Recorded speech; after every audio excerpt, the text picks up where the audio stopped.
I'm gonna give y'all a break from cussing y'all out and talking to y'all any kind of way about the tea. But real talk, get into this sea moss. Y'all know I've been on a health and wellness journey as of the last year and a half, 2 years, and sea moss is one of the things that I've added to my routine. You can drop it in your tea, you can eat it raw, you can drop it in your juice, but it is really good for your health, for your skin, for your overall well-being.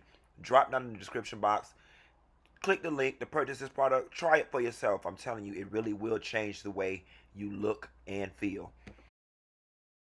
Nessa girl, this is one of them episodes of Medicine Wives where it does not pay to know these hoes personally, because this review has left me in a very compromising situation because of things that I know.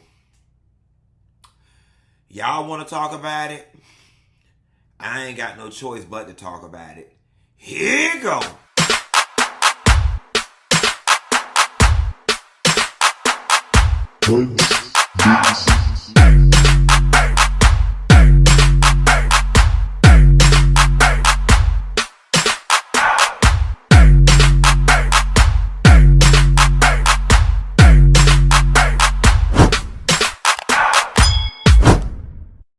Nelson girl, did you get into last Sunday's episode of Medicine Wives? So the episode picks up with World War III going on in Contessa's theater room, and Heavenly ends up storming out, telling the girls F you, telling Simone she a flip-flopping bitch, so on and so forth, and then she goes outside and proceeds to leave. In the midst of all of that, Quad get the fussing with the ladies, and in particular Simone, defending Heavenly on how this was a ambush and was just handled the absolute wrong way. They get the fussing and carrying on, and then before you know it, they ended up, making up, and that was great that it didn't get too deep. Jackie goes outside and talks with Heavenly, and Heavenly, expresses that she's really upset and that, she can't believe Contessa did her like this, so on and so forth. And it's weird, right? Because I'm looking at Heavenly and I'm like, I don't understand how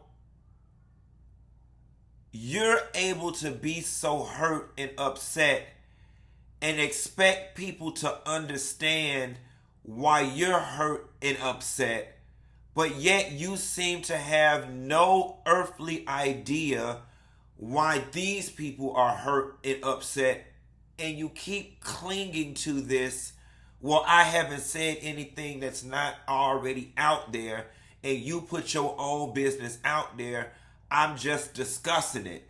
And these people are telling you, although all of that may be true, it's hurting us, and you still just, I don't know, seem to overlook it or just don't give a fuck. I don't know which one it is. That's for Heavenly to figure out in therapy or through isolation from her friend group, because one thing that this episode has solidified in my mind is that these friendships are not going to withstand Heavenly's YouTube much longer. And Mama definitely has a choice to make at this point. Continue discussing the girls and not be friends, or don't discuss the girls and mend these friendships. That's what this episode has shown me.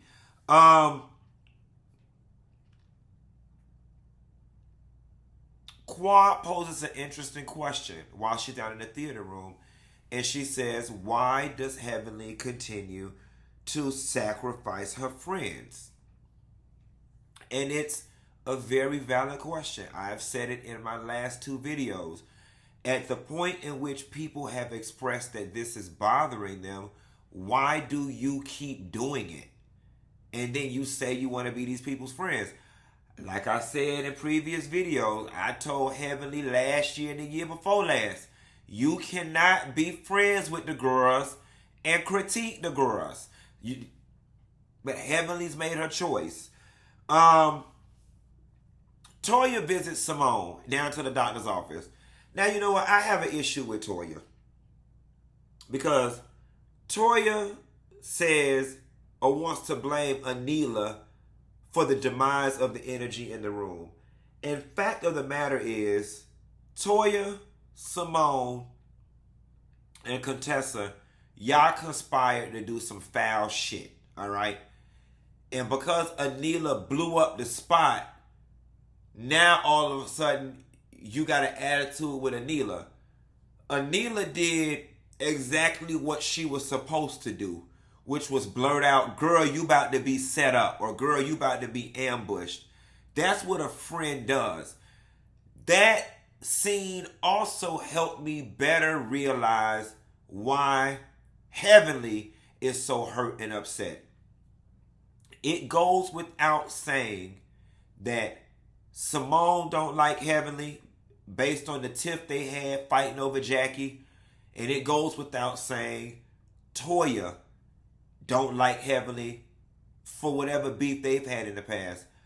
I think a large part of what Heavenly is getting hung up on, despite the fact that she's discussed Contessa, and I still believe that Scott flipped Contessa or whatever, I think the part that Heavenly is hung up on and why she can't see past any of her wrong in the situation is because Contessa and Heavenly have both sat down and talked about Toyah like a dog. They have both sat down and discussed Simone. They were both fully aware that Simone and Toyah do not like Heavenly. And then now all of a sudden that you're mad with me, you go align with my enemies. I think that's a core part of the reason why Heavenly is upset. Instead of talking to me, you went over there with them bitches who you know don't like me, and you borderline don't like them either. Contessa and Toyah have been at each other's heads for the last 3 seasons. Now all of a sudden they got a trauma bond.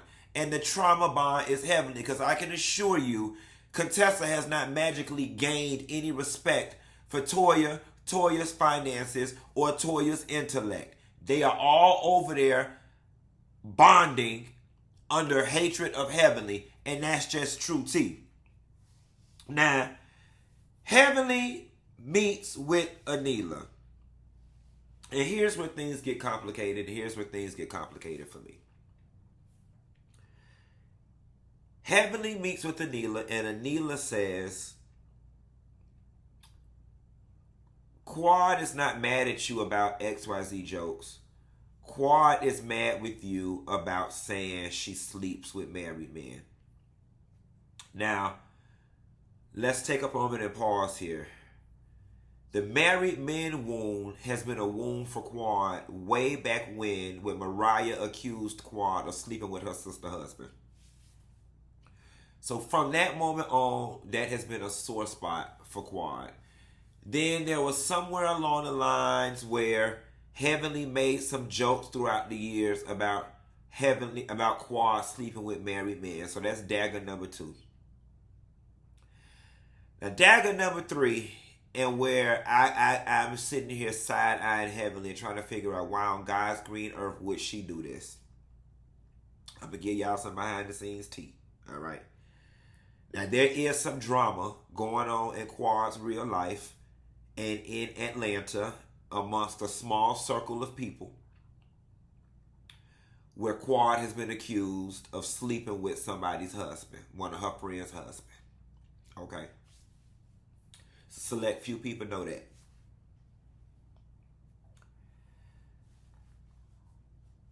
Knowing that, I don't know why Heavenly will repeat that on camera.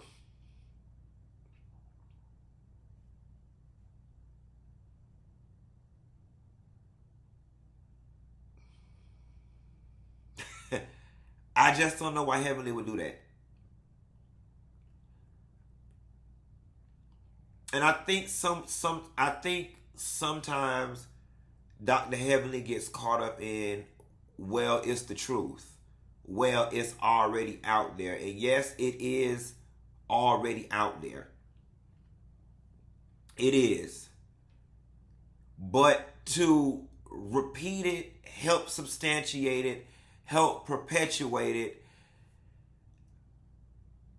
it just don't feel friend-like. And it's weird because Bravo did a very interesting thing where they showed Heavenly apologizing to Quad, saying, I don't think you sleep with married men. Then they cut to the confessional and they said, well, if you feel that way, why would you say what you said at the table with Anila or whatever? And then Heavenly was like, I don't have no comment, I don't want to talk about it.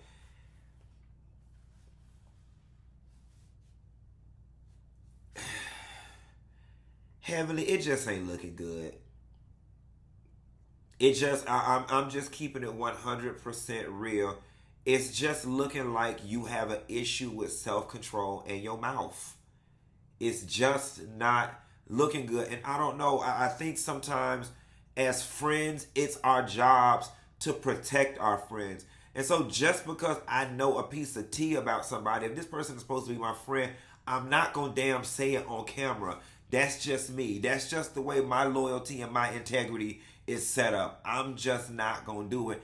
And I'm sitting here side-eyeing Heavenly because Heavenly is fully aware that that situation involving Quad supposedly sleeping with somebody's friend, one of her friends' man, is kind of like some secret tea. That was not some shit that was supposed to be brought to camera, Heavenly, and that's just true tea. And you did it. And that shit just isn't cool. And so now they've got the mashup of footage and it's making you look fake and phony as fuck. It is. And I guess you just gotta eat it because you did it. And it's just weird because on one token it's like you apologizing, you don't believe she sleep with married men, but then you so freely able to repeat some shit that's being said. I just don't understand what the significance of that. It added no value to the conversation. It was almost as if you were saying, well, the shit is true because here's what they're going around saying. I just, if Quad was upset with you about that shit, I think she has valid reason to being so. You're not supposed to add to the noise, Heavenly, if that's your friend. If that's your friend, if somebody right now said Dr. Damon was going around sleeping with Mariah mama or whatever the case may be, and I caught wind of it and I knew that the shit was true, just being your friend, I would not add to the noise. Anytime somebody asked me about it or said that I think Dr. Damon was cheating, I'd be like, ooh, child, I don't know. Don't ask me nothing about that. I don't know. Not, well, I heard he dipped over there with Aunt Lucy. That ain't friend-like. I'm just keeping it real, friend. I will say this, though. Why everybody want to shit on Heavenly, I'm going to be perfectly honest with you. She's the only one showing up to work. No tea, no shade. Don't nobody give a fuck about Quad, her mama, and her nephew. Sleeping in the house. Boring. Woohoo. All we ever see is Miss Mary come down and eat breakfast. Do Miss Mary know how to do anything else? Do she sweep? Do she clean pools? Do she wash clothes? Do she give advice? Do she go on dates? Do she hunch? Is she a lesbian? Do she know how to change oil? Do she clean gutters? Do she rake leaves? The only thing we see Miss Mary do is come down to that island and eat. Boring. All right. All we see Jackie do is give pap smears. Boring. All we see Toyah do is eat and go around Contessa house. Boring. All we see Simone and Cecil do is go to dinner and talk about this book that don't nobody want and ain't nobody gonna buy. Boring. Who else on the show? And all we see Anila do is complain about taking care of her own goddamn kids. Boring. So, on one token, y'all mad at Heavenly, but Heavenly is the only one showing up to work at this point, keeping the goddamn train moving. Y'all can call me biased. Y'all can call me whatever the fuck y'all like. But I'm telling the God honest truth. The whole season thus far has been predicated around Heavenly, and she's the one keeping the shit moving. So then it's also got me thinking this. And I know this from just being around Candy and Cynthia and all those girls on Housewives. After a while, you know what I'm saying? After the girls got the rhythm of things, it became less about reality TV and what was real and more about making TV and making the show exciting so we can keep this check. So my question to y'all is, could it be possible? Could it be possible that Heavenly is fully aware that what she is doing is relatively shady? However, she's doing what is necessary to keep the train moving because ain't nobody else showing up to work. I'm just asking. I'm not defending. I'm not saying that's what it is. I'm just asking.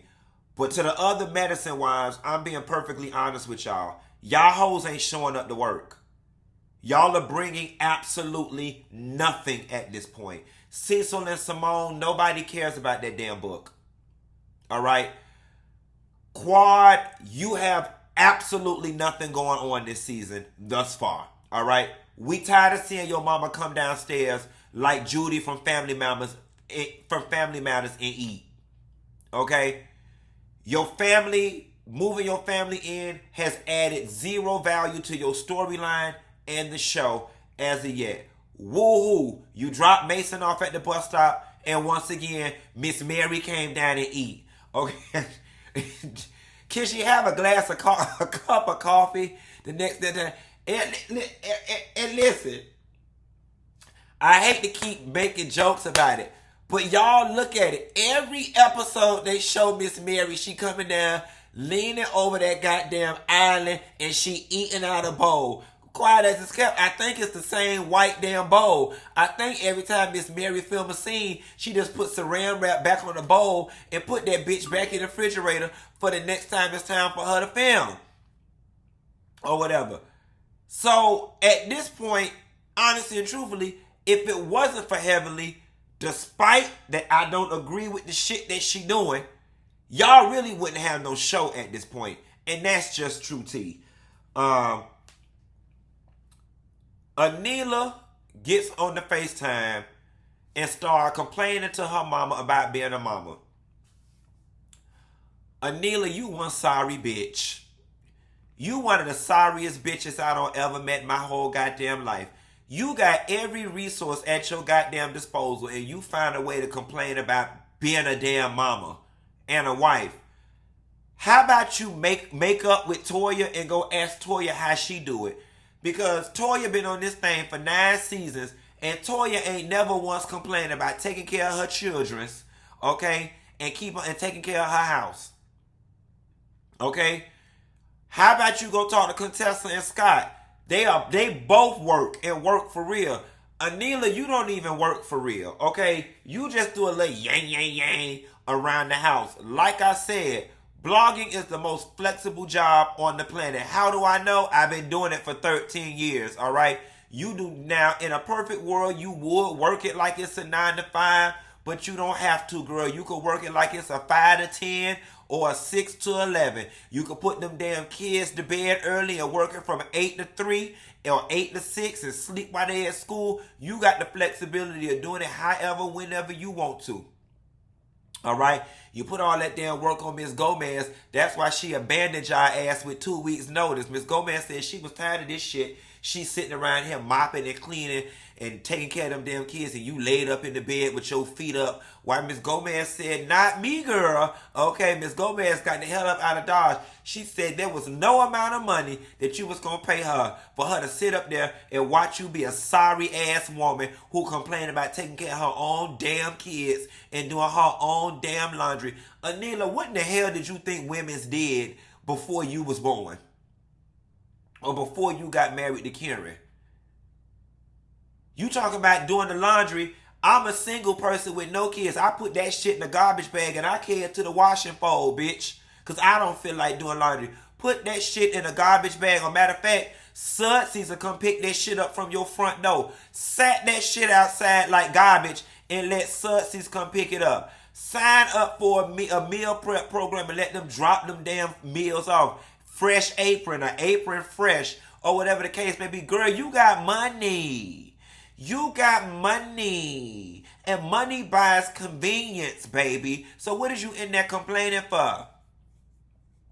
Put them goddamn kids in after school, and then after you put their ass in after school, put their ass in soccer. Okay? A bitch like me, my kids wouldn't get home at 8 o'clock at night, bitch. Okay? They asked to go to school at 7. They'll be in aftercare. Then aftercare, they asked to go to soccer. Then after soccer, they asked to go to Sylvan Learning Center. Then after that, they asked to be going to gymnastics. They asked would be getting home at 8 o'clock. They be so goddamn tired, they wouldn't have nothing else to do but eat, take a shower, and go to bed. And the food will be ready from Apron Fresh. It'll be sitting right up there on the table when they walk in. Matter of fact, my kids will be so damn tired, they've been fell asleep in the damn food, okay? And matter of fact, since you got so busy blogging, just leave their ass there sleep, okay? A little applesauce in the face ain't never hurt no damn body. Bathe them in the morning, okay? That's what you got money. So I'm not understanding what you complaining about. You got money. Okay? Heavenly talks to Damon about the ambush. All right? And she begins to cry. Now, those were real tears. We've never seen Heavenly cry on this show, especially over no other castmate. And I will say this, in private conversation that I have had with Dr. Heavenly, she has expressed to me that she really, really, really was hurt over the dissolution of her friendship with Dr. Contessa. All right. So there's something there. I think the disconnect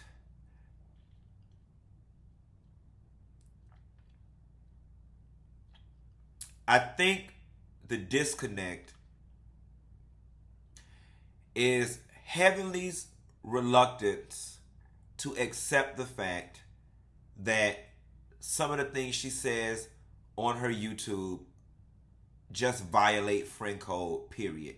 Whether it's on the show or not, okay? And then the fact that she double downs on some of it.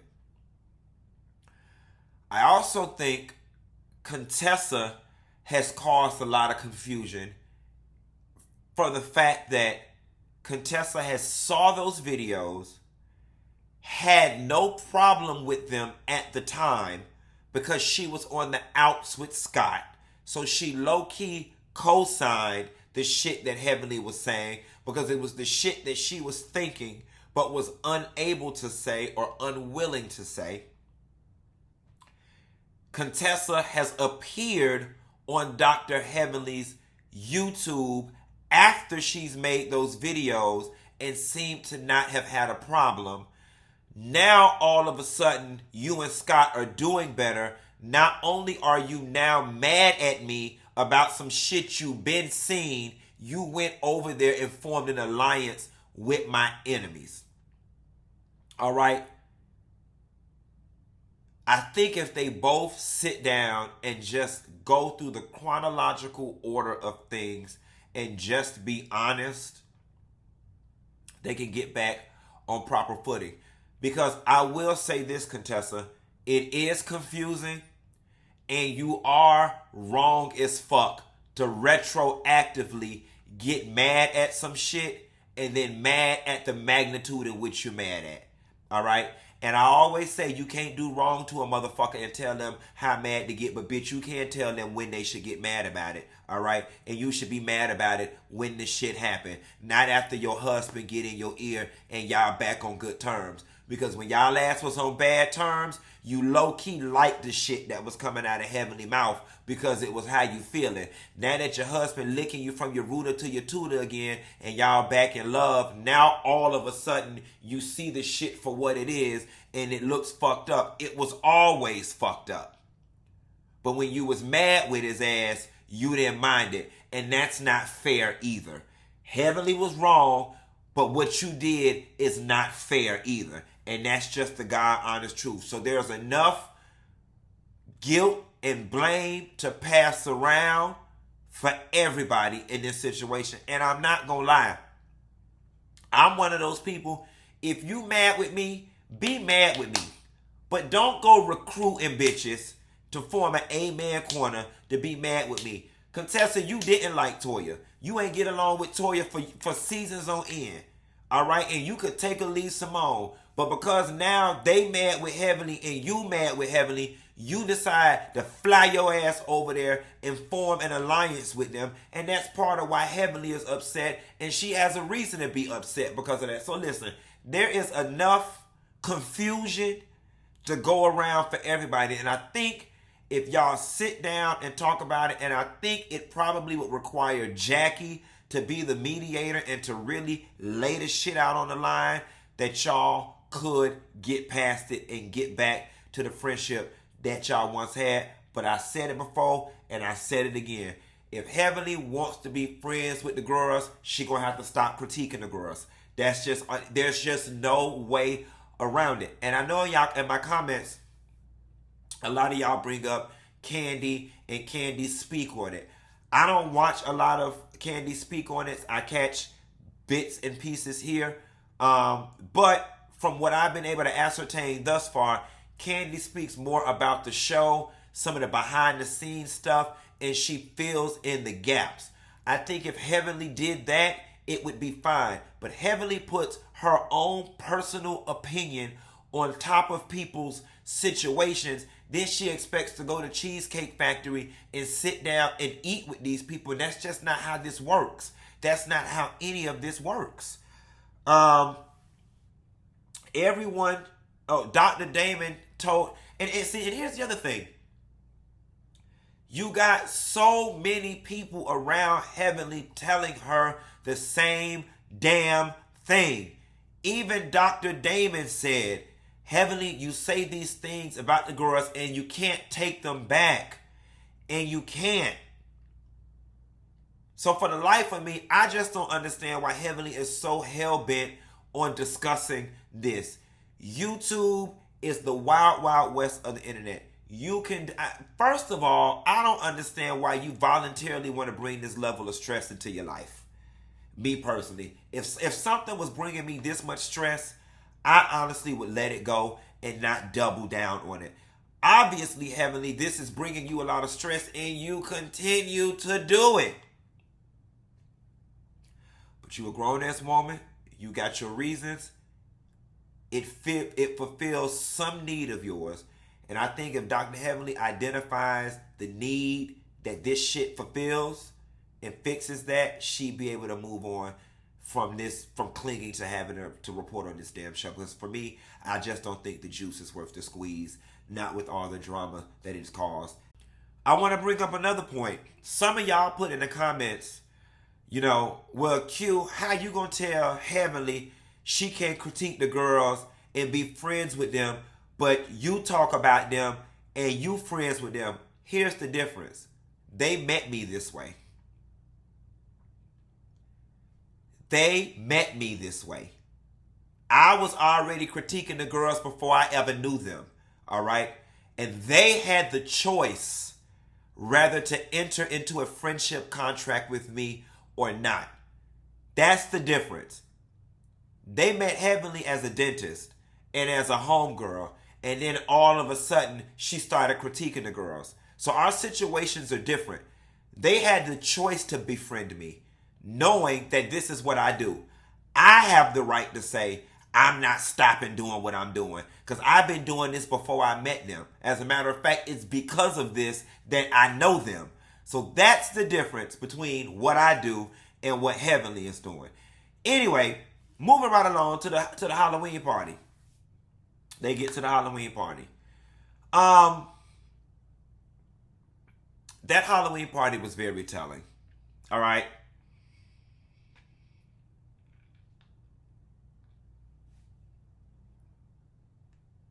If Toyah and Eugene were honestly telling the truth about their housing situation and their finance situation, the Sanja Movers joke with the U-Haul truck would have been received as just that, a joke.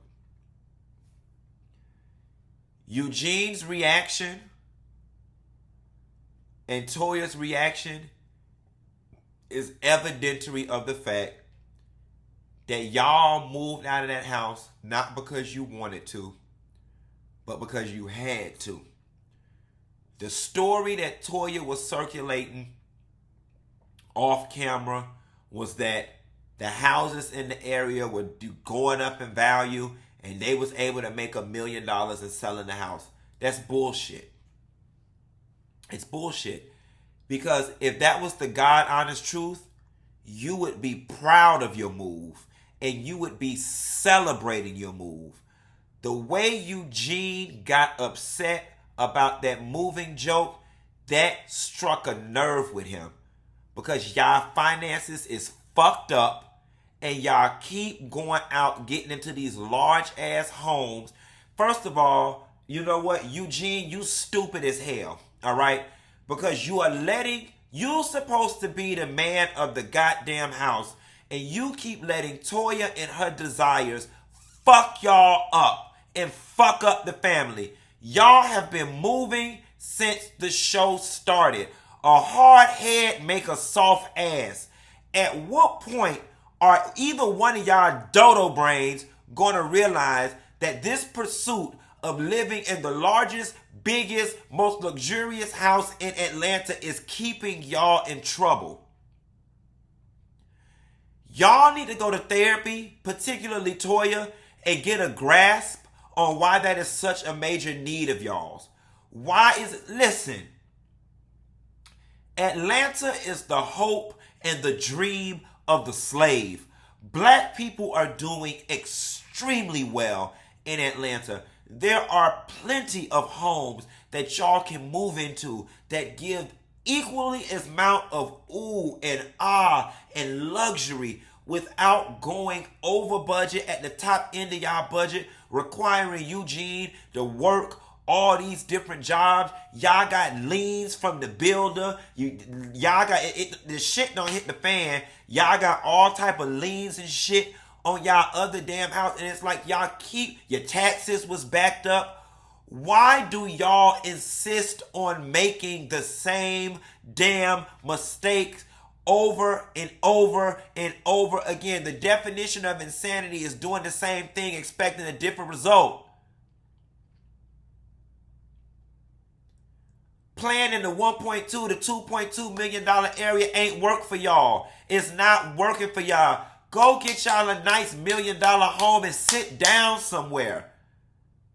Move a little further outside of town, get a larger house for cheaper, and sit down somewhere. I just don't understand why it's so important to Toya in particular to have the biggest and the baddest house out of everybody. What does that do for you? And what does that say about you?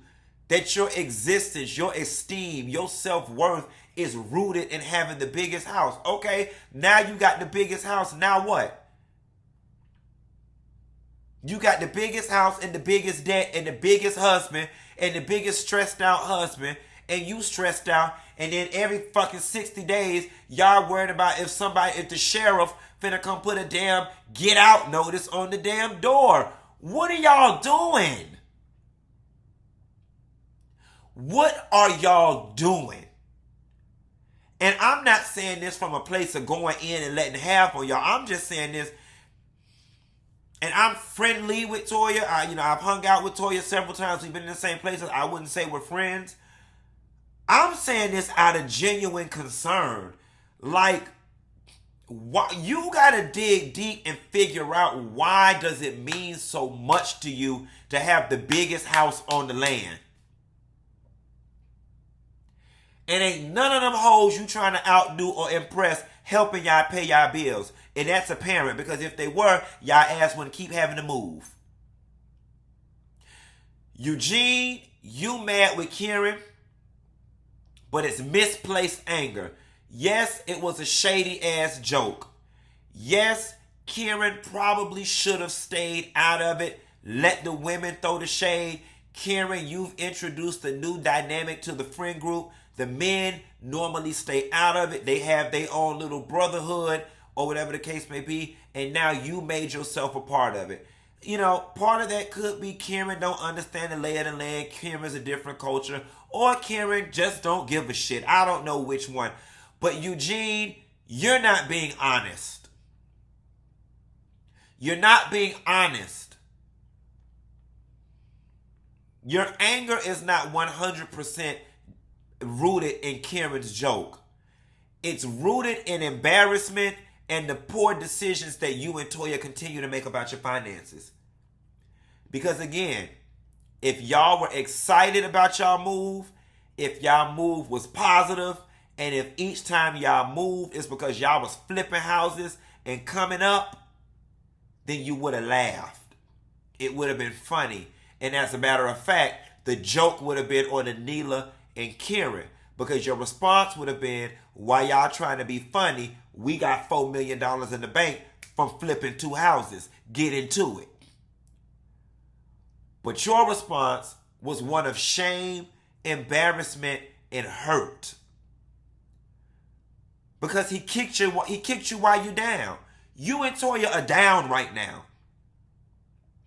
And she keep getting in the confessionals. Because, you know, we know for flipping houses. Y'all didn't flip shit. You got put out. You had to get put out. It's going to come out later. Y'all got all types of liens and shit. All right. Then Toyah talking about the house was too small and it didn't have room for a pool of tennis court, as if anybody's stupid enough to believe that or whatever. Get y'all shit in order. And it's funny because while Toyah was right there talking about Quad lived in that bullshit ass apartment, which was a 4-story townhome, to be quite honest, it looked like that's what you, Toyah, and your 2 boys need to be living in for a little while. And quiet as it is kept, and this the shit I don't understand, all right? I get that when people get money, that they want to live in something nice and show off their money, and that's their prerogative. I've been to Quad's bullshit ass apartment, the 4-story townhome, and quiet as it's kept, it was a very nice townhome, and it was big enough to support Quad, Miss Mary, and Mason. I told Quad, I don't know why she was moving. Me personally, I didn't feel she needed that big ass goddamn house. I still feel she don't need that big ass goddamn house, but she wanted it. Supposedly she can afford it. She got it, and I get it. People get their little money and they want to show off their wealth. But while you calling it a bullshit ass apartment, that bullshit ass apartment has more than enough square footage to accommodate you, Eugene, and your 2 boys. I don't understand it. And that's why I'm going to tell y'all one person I rock with on this show when it comes to these houses. Dr. Simone. Dr. Simone and Cecil got all the money. Because they don't spend none. They had the North House and the South House. They sold one of them. Now they back in one of them. Simone ain't mentioned shit about buying no new goddamn house. Simone got a car. Her kids in college. Simone don't go out and spend all her money on clothes and fashions and jewelry and stuff. So I have no choice but to believe all of Simone money in the bank. And I'm not trying to knock Simone and Cecil's house, but it's a very affordable, attainable house for 2 working people who make nice salaries. And Simone ain't mentioned shit about moving. And quiet as it's kept, it don't make no sense for her and Cecil to move. They empty nesters. So what the hell they going off and getting a big ass estate for? Simone, the smartest one when it comes to this moving shit. Simone and Cecil say, we stand our ass right the fuck here in this paid off house and we put all our money in the bank. Simone a whole doctor. I wouldn't be surprised if Simone don't even have to touch none of her married to medicine money. It's not like she dressed like Marlo Hampton and be busting sacks down. Simone is very practical in everything that she do.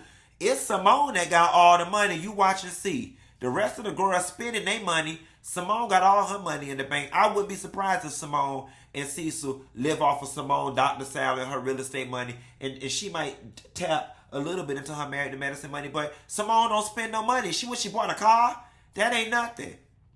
The girls over there making $800-something thousand. The car was $100,000 across 9 seasons. All Simone money sitting in the bank. Toyah, you need to take a page out of Simone book.